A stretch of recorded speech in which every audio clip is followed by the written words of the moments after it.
So one of the main reasons people want a dash cam is the fact that your journeys are recorded, so if anything bad happens, you have the video evidence which can come in handy for accidents and dangerous driving. So we want to make sure the dash cam we choose captures decent footage to be able to watch it back later and still pick out all of the details. And the footage you are currently watching has been taken straight from the Cobra SC 200D dash cam. This front camera footage was captured at 2560 by 1600 resolution, which they call QHD+. And as you can see, the image quality is fairly decent and it isn't too compressed, and you can still see and make out a lot of the details like street names and even number plates on the cars whilst driving. However, this Cobra SC 200D dashcam also states that it's a dual front and rear view smart dashcam with app-enabled driver alerts, QHD footage, enhanced night vision, emergency mayday alerts, cloud video management, voice commands, G-sensor, impact detection, parking mode,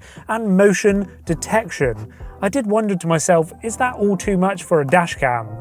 So when you receive the SC200D, you are presented with a nicely designed box that shows you a lot of the features. Inside you will find the dashcam, which is made of black plastic, and on the front you will see the QHD+ f1.8 140-degree wide-angle camera lens. And on the top you will see the micro USB port to connect the camera to your computer, and the reset button and also the power button.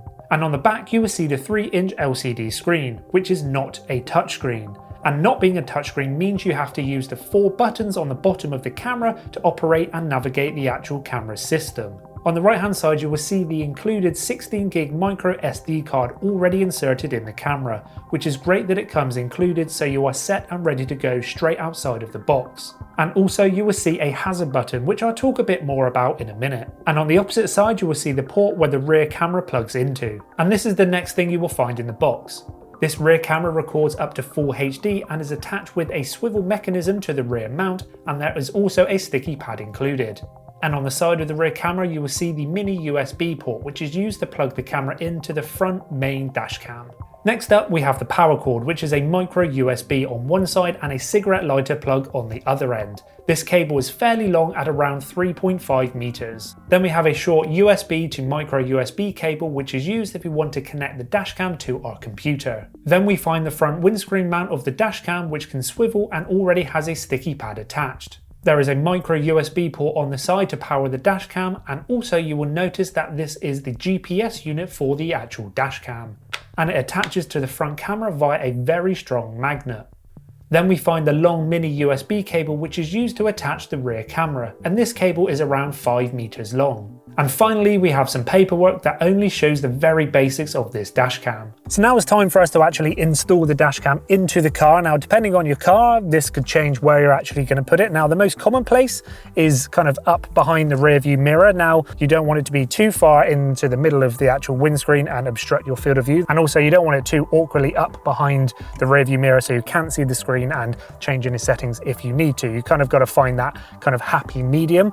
But one thing to point out, that the mount that it comes with only lets you swivel the camera up and down, not left to right. So if you actually stick that sticky on in the slight wrong orientation, you won't actually be able to re-level your horizon. So just double check that when you stick it on your windscreen that you've actually got a nice level horizon. Now the power for the dash cam does go into your cigarette lighter into your car, but one thing I do really like about this is the fact that they actually added a USB with it as well, because a lot of people use that cigarette lighter to adapt it to USB, charging phones and stuff, so it's nice that they actually added that. This cable is super long. Now you probably could route the cable around the actual windscreen and down just for ease of use for the video and stuff. At the moment I'm literally just gonna plug it in. And whilst we're talking about long cables, this rear camera obviously is a cabled system as well, so we have to have a cable running from the back windscreen with that back camera all the way through the car to the actual dash cam itself. So you probably want to actually route it up through the actual kind of the sills of the car. And again, the rear view camera has this little sticky on it as well, so we can just peel that straight off. And then again, I'm going to put it up super high onto the rear windscreen. I still will do something with this one, but for now I think this will just have to do. And moment of truth is, does it turn on when we start the engine? All right, engine's on. It's just started up. There we go. We can see it straight away, and rear camera has appeared and is already recording. So I haven't touched it, haven't done anything. Turn the engine on and everything is working as it should. So by taking a look at the front QHD footage, we can see that it's really decent and a usable image. There isn't too much compression even when driving fairly quickly, and you can still see and make out a lot of the details in the image, and it doesn't become too blurred. But there is a flaw with this dashcam which I find very strange. Now this is obviously the dual view, meaning you have a front camera and a rear view camera, and it states on the box that it films QHD+. Now that resolution is only for the front facing camera. The rear camera can only film in HD. Now that seems pretty self-explanatory on paper, but it's not actually that simple. So as you can see here, the front camera is set to QHD+, and that is the resolution it will be recording at. But as soon as we plug in that rear camera, it automatically drops that resolution down to HD. Meaning your front camera is no longer recording in its highest resolution, and even going into the settings, you will see that QHD+ is now no longer an option that you can choose. So this basically means if you use both the front and the rear camera, both cameras will only record at HD, not at QHD+ for that front facing camera. Like, who's going to be spending that extra money to buy the dual camera version and not actually use both those cameras? For me, I just find it super strange that plugging in that rear camera lowers the image quality of the front-facing camera. I don't understand why both the cameras aren't filming at the best resolution they can, and why does that front-facing camera not film at the stated QHD+ when you're using the rear camera as well? And there is quite a big difference in the QHD+ footage and the HD footage that this captures. And as you can see here, the HD footage is a lot more compressed and blurry. When stationary, the image doesn't look too bad. But as soon as you're travelling at a decent speed, the image begins to fall apart a bit. So even though the footage that it captures in HD isn't fantastic, and number plates and street signs can be very blurry, I do think that the footage it captures is good enough to be usable if anything bad happens.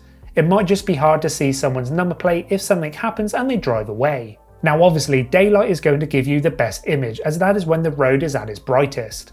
During sunset or sunrise, the camera has to deal with major bright spots coming in from the sun, which is completely blowing out certain parts of the image, making it unusable. There is an option to go into the settings and manually change the exposure of the camera, but I feel like this should just probably be left on auto. Lighting conditions are constantly changing whilst driving, like being behind trees or buildings or coming out of a tunnel. So by keeping it on auto means you shouldn't really have to worry if the road you are driving gets brighter or darker, as the camera should try to expose for it accordingly. When driving at night, the image it captures is actually a lot better than I expected.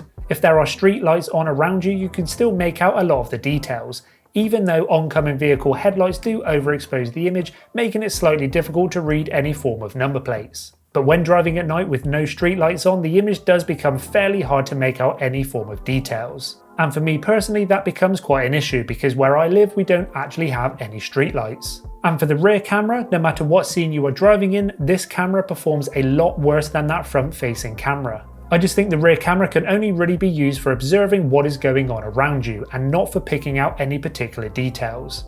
Especially at night, this rear camera becomes absolutely useless. But one thing I do really like is the fact that you can get to choose what gets embedded on the footage. You can set your name, car make and model, the date, the time, GPS coordinates, and even the speed that you are travelling at, which can come in super handy if you ever need to use this footage for evidence. But I have had issues where the GPS didn't work properly and it assumed I was driving in the sea. And I couldn't work out how to recalibrate the GPS, sometimes it worked and sometimes it didn't. This dashcam also works with the Drive Smarter app.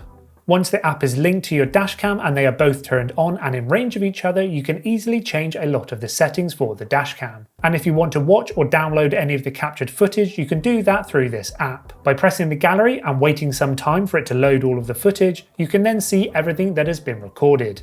You can press play to watch it, or you can even download it directly to your phone, but again, this can take some time. Also on this app, you can see a live feed of you travelling on the road with the camera streaming directly to the app. But if you're using the app in this way, the dashcam will not be recording. Some of the main functions you might want to change is the resolution that it's recording at or the loop duration.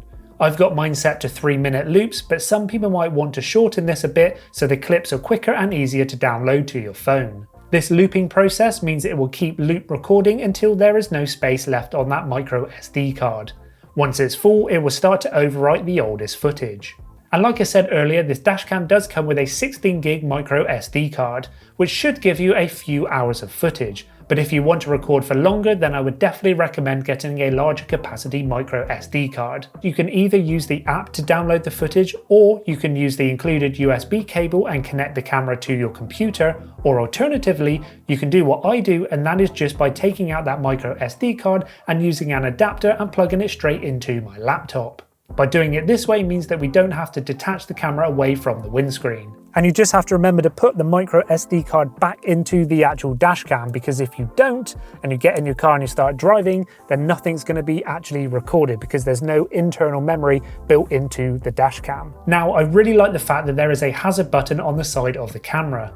This is used if you want to tell the dashcam that something has happened and you want to make sure that you keep that current recording and not get it overwritten. When looking back at the footage stored on that micro SD card, you can see that those specific clips are stored in a separate folder and are locked, which means that they won't be deleted or even overwritten even when the camera keeps recording. But if something ever major happens, I would definitely make sure that I download that footage onto my computer or onto my phone, just for a backup. Also, when we look at how the micro SD card is set out, there is a specific section on that micro SD card for those favorite files. So you just have to make sure that you go in and actually delete some of those files out, otherwise you actually run out of space for those locked files. There is also voice control, which basically means I can say a variety of different commands and the actual dashcam should act accordingly. So I could say things like, take photo, and it takes a photo, and I could also say things like, lock video.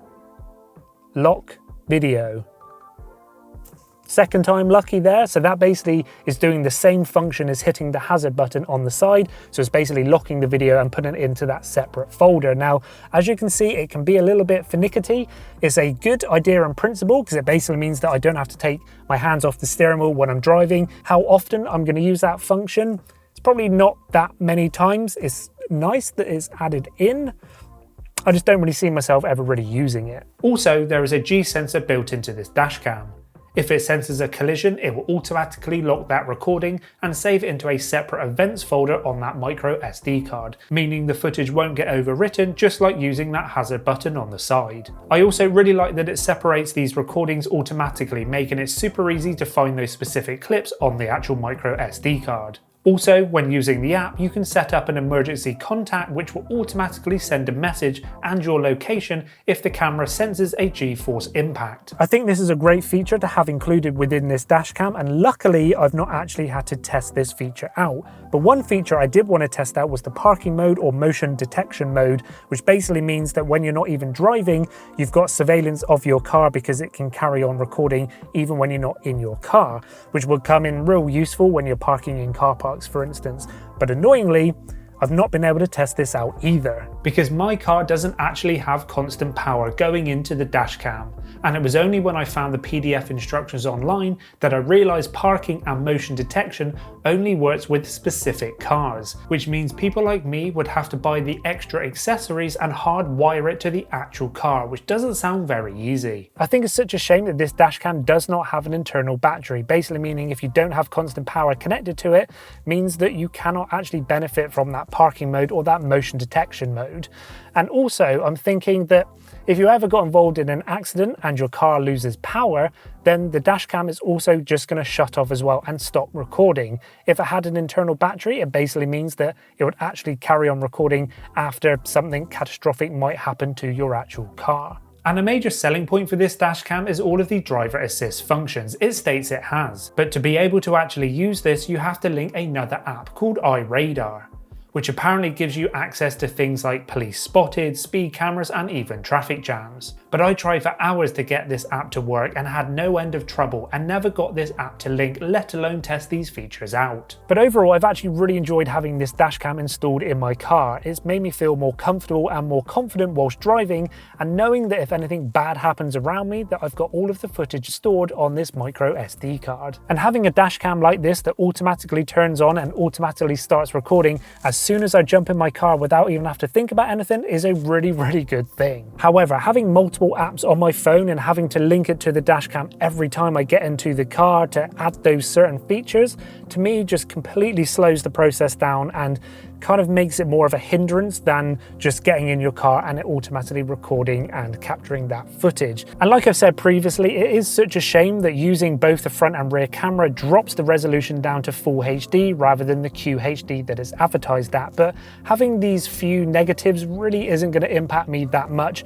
I'm still going to continue using this dash cam because I've actually really enjoyed having it in my car. So I suppose for the price of just under £200, you just have to work out, is it worth it for you? And I would love to know your thoughts in the comment section down below. What do you think of this dash cam? And if this is the first video you've seen of mine, please give it a big fat thumbs up and also consider subscribing for more review videos like this coming soon. And until then, we'll see you soon.